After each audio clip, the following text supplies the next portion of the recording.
नमस्कार दोस्तों, NISM eight equity and derivative series में आप सभी का स्वागत है। दोस्तों, इस सीरीज में हम चैप्टर 1 से लेकर चैप्टर 10 तक के सभी टॉपिक्स है वो कवर करेंगे। सबसे पहले वीडियो में हम डिस्कस करेंगे कि एनआईएसएम एग्जाम के लिए अप्लाई कैसे करें, उसके क्या ऑब्जेक्टिव्स रहते हैं और एग्जाम में कितने क्वेश्चंस आते हैं, क्या नेगेटिव मार्किंग रहती है। इन सभी के बारे में हम डिटेल से यहाँ पर डिस्कस करेंगे। तो एनआईएसएम इक्विटी डेरिवेटिव एग्जाम के लिए सबसे पहले हमको एनआईएसएम एट की जो वेबसाइट है एनआईएसएम की, वहां पर जाकर अपना प्रोफाइल है वो क्रिएट करना होता है। उसके बाद में जैसे ही अपना प्रोफाइल अप्रूव हो जाता है, उसके बाद में हम एग्जाम के लिए अप्लाई कर सकते हैं। तो अप्रूव करने के लिए जो भी डिटेल्स आपके पैन कार्ड में लगी हुई है, वही सेम डिटेल्स है वो आप फॉर्म में फिल करिए, क्योंकि उसके बाद जो भी आपका सर्टिफिकेट है वो जनरेट होगा, उसमें सेम पैन नंबर और वो डिटेल्स आएंगे। तो इसके लिए आपको बाद में कहीं प्रॉब्लम नहीं हो, तो आप सेम उसी तरीके की डिटेल्स है वो फिलअप कीजिए। तो चलिए, हम एनआईएसएम एट में अपने को सबसे पहले बेसिक्स नॉलेज होता है कि हम एग्जाम क्यों दे रहे हैं। यदि आप किसी भी ब्रोकर के साथ एसोसिएट होकर जॉब करना चाह रहे हैं, तो उसके लिए एनआईएसएम एट इक्विटी डेरिवेटिव वाला सर्टिफिकेट होना जरूरी है, क्योंकि इस सर्टिफिकेट में आपका टेस्टिंग होता है कि आपको इंडियन मार्केट के बारे में, जो आपकी ट्रेडिंग स्ट्रेटजी है, उन सभी के बारे में नॉलेज है या नहीं है। तो इन रिस्क मैनेजमेंट क्या होगा, क्लियरिंग कॉरपोरेशन क्या होगा, इन सभी के बारे में नॉलेज होना बहुत ज्यादा जरूरी है। दोस्तों, यदि इस एग्जाम को आप फर्स्ट अटेम्प्ट में पास करना चाहते हैं, तो आपको क्या करना रहेगा, रियल ट्रेडिंग में जाना जरूरी रहेगा। क्योंकि यदि आप रियल ट्रेड करते हैं तो आपका एग्जाम है वो इजीली यहाँ पर ब्रेक हो सकता है, क्योंकि आपको वहां पर कैंडल स्टिक्स के सपोर्ट, रेजिस्टेंस, ऑप्शन का प्रीमियम कैसे कैलकुलेट होता है, ऑप्शन क्या होता है, फॉरवर्ड क्या होता है, इन सभी के बारे में सिनेरियो है वो आपको पता रहता है। कि आपने यदि कोई भी ट्रेड ली है तो उस पे कितना ब्रोकरेज चार्जेस लग रहा है, कितना एसटीटी लग रहा है, कितना स्टाम्प ड्यूटी लग रहा है, कौन सा गवर्नमेंट टैक्सेस होते हैं, इनको कौन क्लियरिंग मेंबर है वो एसोसिएट करता है। तो ये यदि आप लाइव ट्रेडिंग सिनेरियो में रहते हैं तो इन सभी का आंसर है वो आपके पास होता है। ध्यान रखिए दोस्तों, जो एग्जाम है वो सिंपल एग्जाम नहीं होता है, ट्रिकी बेस पे रहता है। साथ में आपके पास में न्यूमेरिकल क्वेश्चन है वो बहुत ज्यादा आता है कि ऑप्शन का प्रीमियम किस तरीके से कैलकुलेट रहता है, टाइम वैल्यू क्या रहेगी, इंट्रिंसिक वैल्यू क्या रहेगी, इन सभी के बारे में आपको पता होना है वो बहुत ही ज्यादा जरूरी है।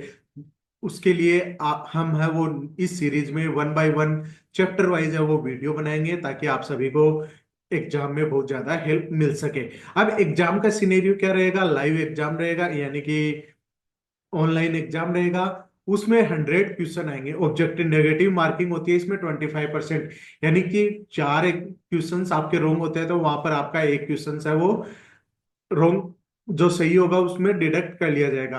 पासिंग स्कोर क्या रहेंगे, 60% रहेंगे। अब स्टेप बाय स्टेप हम समझते हैं कि करना क्या रहेगा। आपको यहाँ पर मैंने डिस्क्रिप्शन में भी जो वेबसाइट है उसका रजिस्ट्रेशन का लिंक दिया है, आपको वहां पर क्लिक करके अपना साइन अप प्रोसेस करना है। उसके बाद जैसे ही आपका डैशबोर्ड ओपन हो जाएगा, वहां पर आपको एग्जाम के लिए अप्लाई करना है। चलिए, उस एग्जाम के बारे में भी, हम वेबसाइट के बारे में,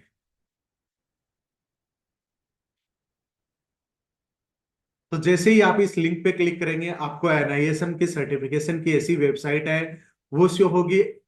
और यहाँ पर न्यू अकाउंट पे आपको क्लिक करना है, यदि आपकी पहले से प्रोफाइल बनी हुई नहीं है। और इसमें 1 to 2 डेज है वो आपके प्रोफाइल एक्टिवेशन के लिए लगता है। जैसे मेरी प्रोफाइल यहाँ से ऑलरेडी बनी हुई है, तो मैंने यहाँ पर लॉगिन किया, मेरी सभी डिटेल्स है वो यहाँ पर आपको शो होने लग जाएंगी।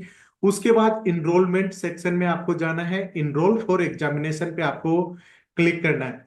जैसे ही आप इनरोल फॉर एग्जामिनेशन पे क्लिक करेंगे, यहाँ पर आपको कौन सा एग्जाम देना है वह सभी आपको लिस्ट वाइज है वो शो हो जाएंगे। हमको एनआईएसएम एट वाला देना है, तो इस पे आपको क्लिक करना है और नीचे proceed to testing centre selection पे आपको क्लिक करना है। जैसे ही आप यहाँ पर क्लिक करेंगे, आपका एग्जाम का जो फीस है वो 1500 रुपये लगेगा। तो वो आपको मोड ऑफ पेमेंट किस तरीके से करना है, आपको कौन सी सिटी में कहाँ सेंटर चूज करना है, इसके लिए आपको फैसिलिटी रहती है। तो यहाँ से आप directly proceed to exam selection, time selection करके आप अपने एग्जाम का जो टाइमिंग है वो सिलेक्ट कर सकते हैं। दोस्तों मैंने अभी ये एग्जाम क्लियर किया है जनवरी में। फर्स्ट अटेम्प्ट में 78.75% है, ने एग्जाम क्लियर किया है। अब एग्जाम की तैयारी कैसे की वो इम्पोर्टेंट है। सबसे पहले आप जैसे इनरोलमेंट करेंगे तो आपको एनआईएसएम की तरफ से एक वर्कबुक है वो मिलेगी। उसमें सभी जो टॉपिक्स है वो डिटेल्स में कवर रहेंगे। उसके बाद में मैंने जो अपना शॉर्ट नोट्स बनाए हैं उस नोट्स के अकॉर्डिंग ही हम जो इन वीडियो के टॉपिक्स है वो क्लियर करने वाले हैं। यहाँ पर मेन अपने 10 टॉपिक्स रहते हैं, जिसमें पहले चैप्टर रहेगा बेसिक ऑफ डेरिवेटिव्स, जिसका 10% का वेटेज रहेगा। सेकंड अंडरस्टैंडिंग इंडेक्स का रहेगा, जिसका 5% वेटेज रहेगा। Introduction to forward and future, इसका 20% के 20 मार्क्स के क्वेश्चंस है वो आपको एग्जाम में देखने को मिलेंगे। इंट्रोडक्शन ऑप्शंस, इसके भी 20%। Strategy using equity future and equity options, 10 marks के क्वेश्चन रहेंगे। ट्रेडिंग मैकेनिज्म क्या रहेगा, उसके 10 मार्क्स के रहेंगे। Clearing settlement and risk management, इसके भी 10 मार्क्स के क्वेश्चंस है वो आपको देखने को मिलेंगे। लीगल एंड रेगुलेटरी के 5 मार्क्स के रहेंगे। अकाउंटिंग टैक्सेशन के 5 मार्क्स के।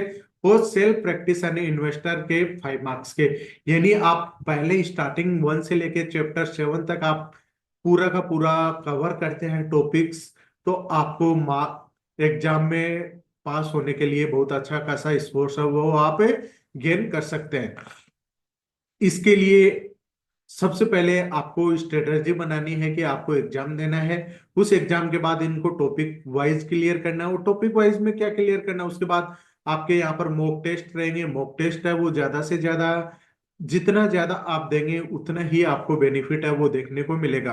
तो दोस्तों हम इस सीरीज में मॉक टेस्ट के अप्रोक्सीमेट 400 से 500 क्वेश्चंस है वो भी आपके लिए यहाँ पर मैं एवरी वीडियो में लेके आऊंगा। हम एवरी चैप्टर के बाद में 10 to 20 क्वेश्चंस हैं वो भी डिस्कस करेंगे, ताकि हमको ज्यादा से ज्यादा बेनिफिट है वो उसका मिल सके। तो दोस्तों ये अपना इंट्रोडक्टरी वीडियो था, और आशा करता हूं कि आप सभी को ये वीडियो बहुत अच्छा खासा पसंद आएगा। और यदि आपको पसंद आया तो वीडियो को लाइक कीजिए, शेयर कीजिए और चैनल को सब्सक्राइब कीजिए, ताकि आने वाले हर वीडियो का नोटिफिकेशन है वो आपको मिल सके। धन्यवाद दोस्तों।